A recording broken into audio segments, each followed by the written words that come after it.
In the world of law enforcement, trust is everything. But what happens when those sworn to uphold justice betray that trust? Today we dive into 4 shocking cases where female police officers were caught engaging in corrupt activities. From accepting bribes to facilitating criminal operations, these stories reveal a side of law enforcement you've never seen before. Starting off with the case of Charlene O'Banion, a prison officer who's been accused of sleeping with an inmate. You felt me, I was like soaking through my clothes. In Montgomery jail, rumors swirled about 33-year-old Charlene's relationship with a 28-year-old prisoner named Jason Parker. Authorities investigated, and during the initial phase of the hour-long interrogation, Charlene downplayed it, calling Jacob just a trustee from Pod 6. Notified of a possible improper relationship between you and Jacob Parker. So we're here for that. I just kind of wanted to talk to you about it and get your side of that story. I don't know anything about it. I mean, Do you know who I'm talking about? He's in Pod 6. Charlene thought she was slick, sneaking around with Jason. Well, guess what? The cops caught wind of it. Now they're onto her, armed with all the proof they need. But from the get-go, Charlene acts clueless about the accusations, pretending she's innocent. Let's see where this leads. We're notified of a possible improper relationship between you and Jacob Parker. So we're here for that. I just kind of wanted to talk to you about it and get your side of that story. I don't know anything about it. I mean, Okay. Have you talked to him on any jail phone calls or anything like that? no. Not at all. And where would you think that this allegation would come from if there's nothing to it? Well, I had a feeling this was coming. So there was an inmate named Coker, Justin Coker. Okay. He got out of here for, I don't know what period of time. And he tried to contact me on Facebook. He sent me a message and I blocked him on Facebook. And I guess one time Parker was going back to Bequat to use the bathroom and he was talking like at the window with me. Mm-hmm. And I guess Coker like didn't like that, which I had no contact with him or anything. And Parker had told me that he had gone up to him and was like, don't talk to her or something crazy like that. So I'm just not trying to be rude here. I'm just. Yeah. Why would you expect this conversation to come up from that? Like now, if that happened a few months ago. Well, Charlene says she only bumped into Jason by the jail bathroom once and blames a jealous inmate for spreading rumors. But hold on, because the detectives got some real bombshell evidence that's about to shake things up and show Charlene might not be telling the whole truth. I don't know exactly how it started, like who it started from. But I was told that it was brought to somebody's attention, and then we looked at jail calls, and there's jail calls between you and Parker, and all that stuff's recorded. So I don't think you're being completely truthful. Well, I kind of know that you're not, and I'm not trying to be rude when I say that. Yeah, no. I'm just kind of trying to lay it out on the table for you. So can you kind of tell me what's going on here? I guess a few years ago, we talked, and then I ended up here, and then he ended up here. I didn't know he was here. It wasn't anything like that. Apparently, Charlene and Jason knew each other before prison and had a thing going on. They've been joking around in here, but Charlene insists it's innocent. But the cops have some phone calls that say otherwise. So, what's really going on behind those bars? Let's find out. So what about some of these phone conversations? No, not here or the phone. I just mean conversations y'all are having on the phone. No. Since he's been in here. Like sexual? Well, I'm not saying having phone sex, talking about sexual acts. From what I'm listening to on the calls, I take it as that you've given him oral sex at some point, is what I gather from these calls. No, that was like in the world, but we never dated. We just. Okay. What kind of conversations have you had with him since you started working here and he's been in the jail? I don't know, just talking about what would happen after he got out. And then the jail call recordings, have you been talking to him like while you're at home? Like he calls you from the jail while you're at home, or? Okay. Within just 15 minutes of questioning, Charlene's story starts falling apart. She's confessed multiple lies, admitted to past intimate relations with Jason, and frequent calls from her own home. This behavior is unusual for a prison officer. It's clear there's more to uncover as the detective delves deeper into the evidence. I haven't listened to this, but apparently there may be some talk in the calls about like photographs. Have you given him any photographs? Mm-mm. I gave him a photograph of his mom, which he had asked for, and of his dog, Jax. Okay. Yeah. Have you given him any photographs of you? Mm-mm. No, because... So one of the things we're going to be doing is like looking at cameras and stuff too. Has there been any times where y'all were alone? Mm-mm. Or you go out of camera view or anything like that? Anything that's going to look suspicious that way? I don't think so. Now, let's not forget the fact that Charlene has been working at the prison for quite some time. So, naturally, she knows all the little secrets, like where the security cameras can't see and when patrol officers are on duty. You'd think with all this insider knowledge, she could keep relationships with an inmate under wraps. But it looks like she overlooked some important stuff, especially the fact that all prison phone calls are recorded. Thanks to the detectives, she's in for a harsh reality check. Hey, baby. Got that. Baby, guess what? What, babe? I just won the blackjack game. Yay. I just won $30. I got a lot of stuff to clean and get rid of before you come home. I'm just kidding. Yeah. I'm just fucking with you. I was trying to make you think I have all these secret things. Yeah, I bet you do. What? What? What? What do you mean? I don't know. You probably got this weird sex swing hanging from the ceiling. Kenneth probably thinks it's a swing set. Oh, if I had that sex swing, you better believe I'd leave that sucker up for you. Would you really? Hell yeah. You'd let me put you in it? Yeah. With a gag ball and everything? Yeah, babe. Well, imagine this. You're sitting in a room with two detectives and suddenly you hear your own voice on a phone call. But it's not just any call, it's a steamy sexual conversation you had. Talk about awkward. At first, there's no clear evidence of anything explicit, but then Jason starts dropping hints that incriminate Charlene right then and there. Watch. I just want you to look at me sometimes and be like, damn, my woman's fine. Fine and wine. Mm-hmm. And you got a live ass fucking head game. Oh my god. It wasn't my best moments. I was just trying to get it done. Meh, meh. Are you in bed? Don't even get me thinking about that because it makes me so horny. Like just going back and thinking about Yeah. that. It gets you horny? Oh yeah. You felt me. I was like soaking through my clothes. You get very horny very easy. I always want to have Not sex. good. Like that's not even. Not good. I mean, I feel like I just like look at someone. I'm like, oh my god, I'm so fucking horny.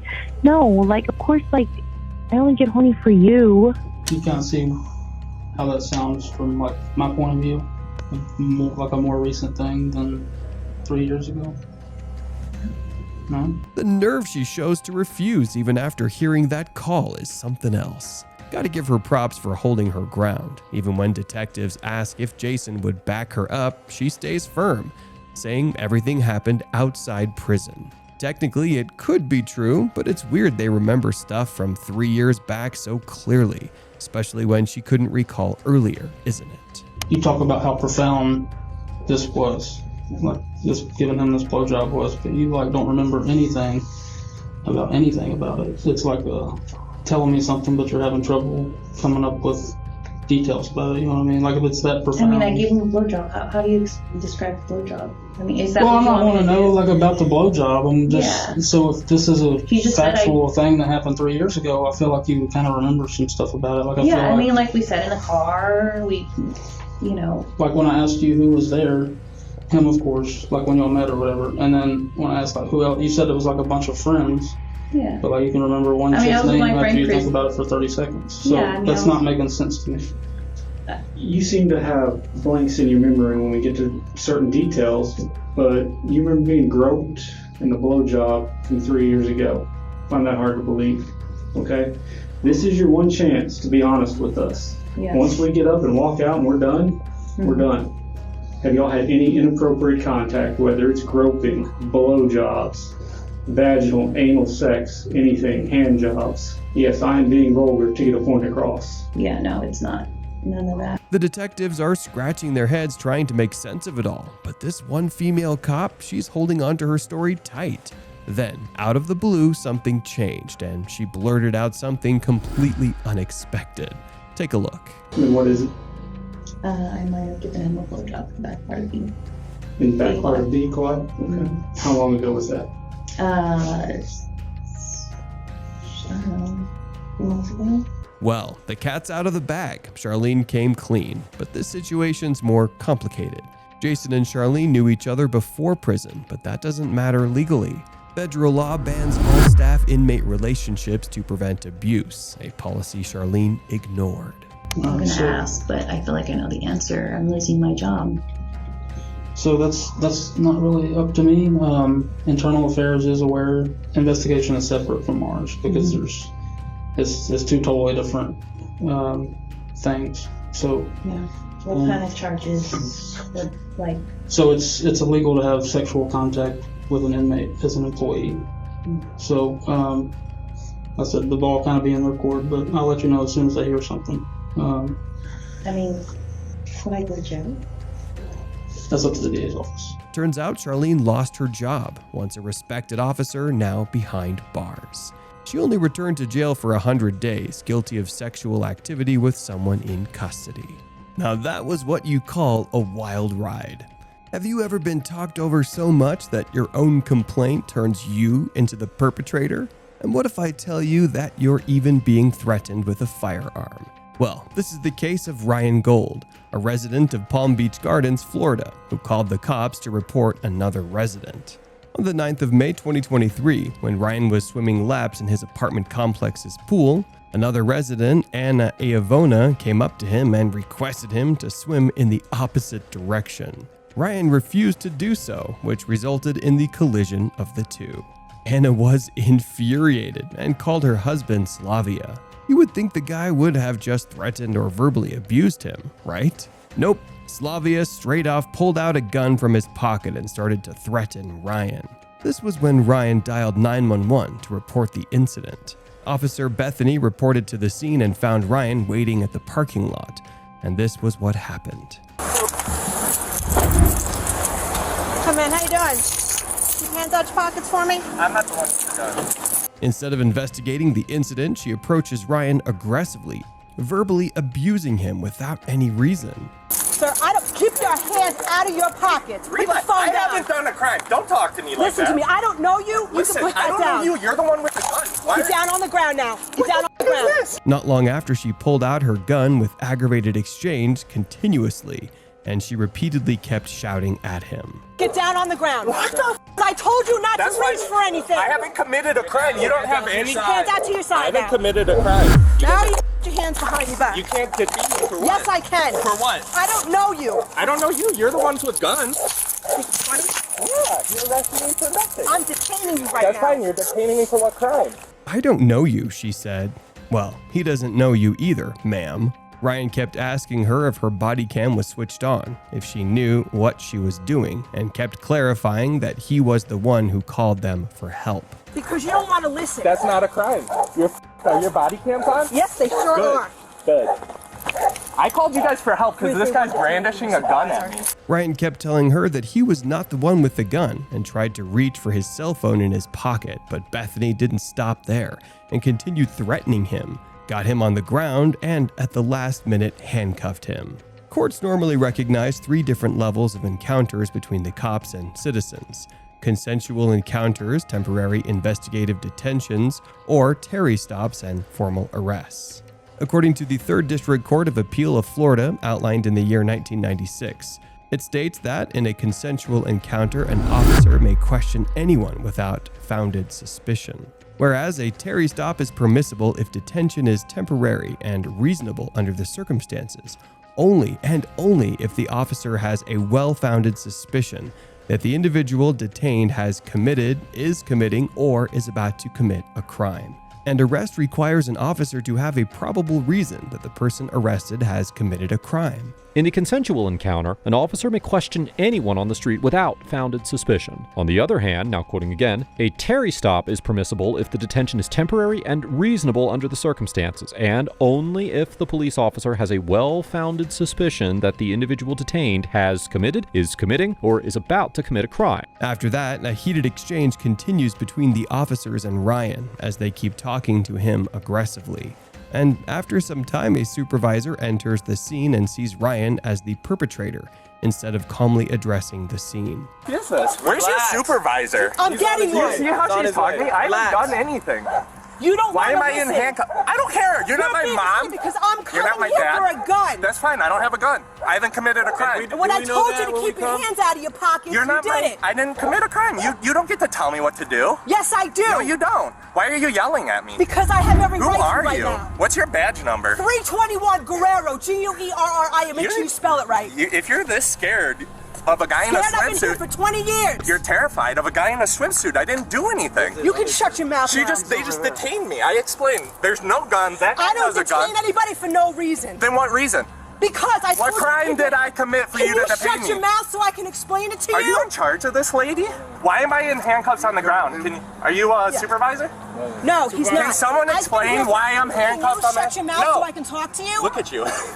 You're furious. What did I do? You did not listen. You're not my boss. Listen to me. I don't need to listen to you. Yes, you do. No, I don't. She doesn't get to detain me. Yes, I do. Pull her gun on me. Because when you Put put me on your the ground. hands in your pocket and I I'm didn't getting commit a a phone call crime. of a I don't gun, care. you You're don't that wanna terrified? listen. You shouldn't be a cop if you're that terrified. I've been here for 20 years, punk. Yeah. Here. Go somewhere real. You're terrified of Palm Beach know what? Garden. Do Are me you a a favor. supervisor? Can you ask this lady why I'm in handcuffs? Tell her what crime I keep I've trying committed. to tell you. Go and ahead. you wanna What keep crime? talking over me. What crime? I get called here because Crime. someone is. What's suspicion? You don't need to be in crime. Yes, I do. To detain me, you detained. need suspicion of a crime. No, you do not. Yes, you do. You don't know the law? Please explain it to him. You cannot just go around detaining random people. Can you calm down for a second? I'm in handcuffs. Can you calm down? Obviously, we're not Can I getting stand anywhere. up? I'll calm down if I can stand up. What did I'm I in do? charge, not you. No, you're not. And you blue nail polish, cute. Okay. No. I'm not gonna do it. What did I do? Down, all right? What? Right now, all I need you to do is keep your mouth shut. Yeah, I don't care. I'm not gonna do it. Arrest me. You are under Yeah, arrest. I want to. Okay, arrest me. You're Go ahead, take me to jail. Resisting. I am Go gonna ahead, take take you me to jail. Take me to jail right now. Take me to jail. Oh, I will. Do it. I'm ready. going to. Okay, I'm ready. Let's go. What's your name, dude? Excuse me. What's your name? Allow me to stand up What's and your name? No. Negative. Doesn't work that way. Okay. Tell me what crime I'm here for. It's fine. Don't worry about it. You're under arrest. For what crime? You have to give your name. You're already on arrest. That's fine. What crime Don't though? worry. She already told you. She's already got Resisting arrest is a secondary charge. That's a secondary charge. It's not a secondary. Then take me to jail. I'm not You are going to jail. Don't Okay, worry let's about go. it. I got you. Let's go. In the next scene, we see them interrogating Slavia, the real culprit. Surprisingly, the conversation is quite calm. Slavia's story is all over the place. He mumbles about stepping up to protect his wife, but his narrative falls apart. He claims Ryan's imposing presence forced him to pull out a gun, even though surveillance footage clearly shows Ryan kept a safe distance, while Slavia aggressively approached him. Seriously, can that even justify drawing a gun? Tell me what happened here today so I can have a better understanding.